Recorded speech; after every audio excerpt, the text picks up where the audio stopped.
Back in the 90s, Dylan Farrow, Woody Allen's adopted daughter at the time, made allegations that he had molested her and sexually assaulted her when she was just 7 years old. Now, he was never prosecuted for that, and he was never convicted of any sex crimes whatsoever, partially or partly because Mia Farrow never filed any charges against him. Well, now Dylan Farrow has released an open letter in the New York Times where she is calling Woody Allen out for what he allegedly did to her. So I want to read you part of what she wrote, and then you guys can judge for yourself what you think about it. She says, "What's your favorite Woody Allen movie?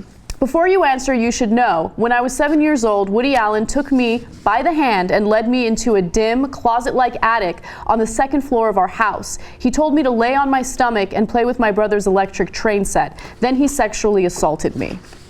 He talked to me while he did it, whispering that I was a good girl, that this was our secret, promising we'd go to Paris and I'd be a star in his movies. I remember staring at that toy train, focusing on it as it traveled in its circle around the attic. To this day, I find it difficult to look at toy trains."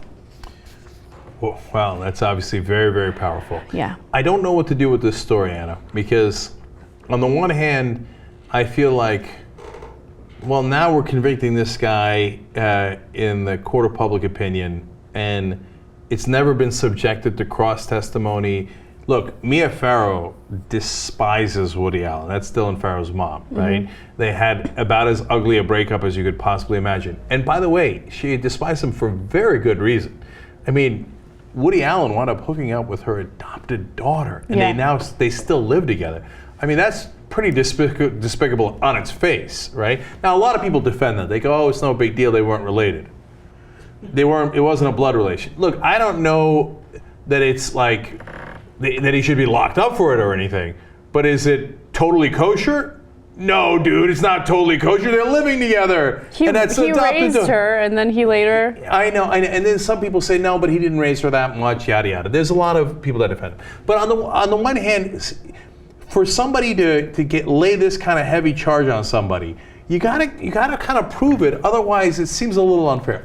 On the other hand, you're gonna make that up? I mean, it seems like you wouldn't make that up. I mean, we don't know. It's never been tested, right? Yeah. But it's like, why would she say that? And in which case, that's despicable. So I agree with you in that it's difficult to make a judgment, because if he's never been prosecuted or convicted, it's really hard to take someone's word for it. At the same time, you know, she's putting herself out there in the most vulnerable way possible, because people love Woody Allen, like to the point where his apologists are very, very aggressive, right? So she's putting herself out there knowing that she's going to get a ton of negative feedback as a result of doing so. And if you are a victim of sexual assault, that's the worst place to be put in. The reason why she's doing it is because people are constantly praising him, right? So there was a tribute to him during the Golden Globes, and that was kind of what led her to finally say what she needed to say, because she had never publicly spoken about this. But again, it's really difficult to say anything when he hasn't been prosecuted, has not been convicted. We don't know what the truth is. And the other part of the story that I don't know what to do with is, so what am I supposed to do with Woody Allen movies, right? So like Mel Gibson has said some terrible things, but I love Braveheart. Am I supposed to stop liking Braveheart? Am I not supposed to see any more Mel Gibson movies? And so Woody Allen, we don't know if he did it or not. Let's say he did do it. Does that mean don't watch Woody Allen movies anymore? I don't know what it means. I think part of it, I don't want to compare him to a acquitted murderer, but like when O.J. Simpson was known as a great football player, one of the greatest football players, after it happened, people didn't bring up football the first time they thought of O.J. Simpson. And I think what gets under her skin is when you bring him up, all you talk about is how great and awesome his movies are, and she goes, you guys are forgetting and to her allegations, he's a child molester, I don't know if she even said rapist, any of that stuff. But it would be frustrating from her point of view that people are glossing over this big part of who he could have been. And maybe that's what she wants. So should they not have celebrated him as a great film director when it appears clearly he's a great film director, no matter what else he did?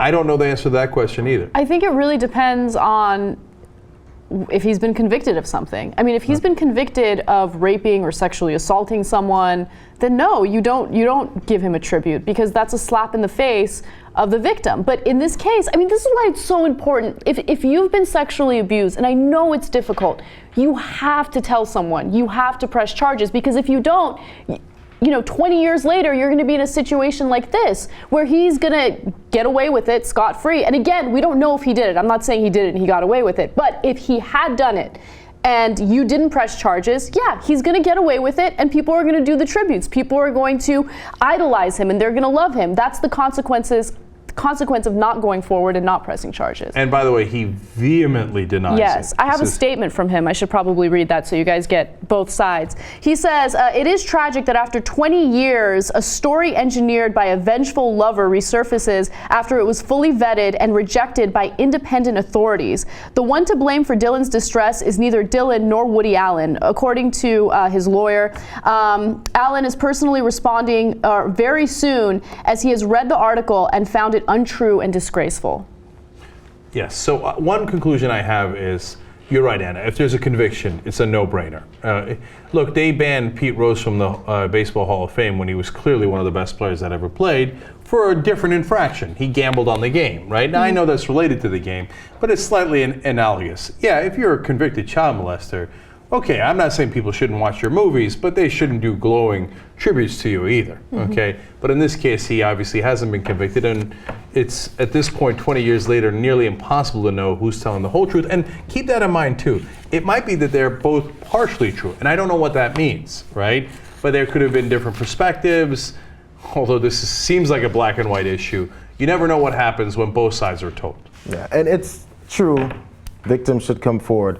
But we know how our society is, especially when it's someone that's known, powerful, liked, their work is liked. You get beaten right back down and get threatened even. People get threatened with their lives for coming forward because they go, "You lying bitch," and do all this stuff. "You're trying to ruin the guy that I like," and this and that. And then even it happens immediately, they beat people down, and it's scary. Some of these people end up falling into this black hole of like depression over this stuff, because then no one believes them. Or some people's parents don't believe them when they come and tell them. So it's hard both ways. I get it, and they should. You're right, Anna. But our society needs to start accepting it when someone says something. I mean, that's definitely true. We have an issue with the way victims of rape are treated today. So I can imagine it would be even more difficult 20 years ago. But that's really the only chance you have. Because if you don't try to convict him, the only thing that's going to happen is people are going to say, well, you say this, he says that. We don't know what the truth is. And one last thing. Under no circumstances should anyone mistake us for saying that we blame Dylan for not coming forward. We wish that she had, right, so that it could help her prove her case. But she was 7 years old, I know, her how mother... in the world do you know how to react at 7 years old to something horrific like that if it happened? Yeah, and the point is, Mia Farrow didn't want to press charges. She didn't want to do it, so... Yeah, which is also strange.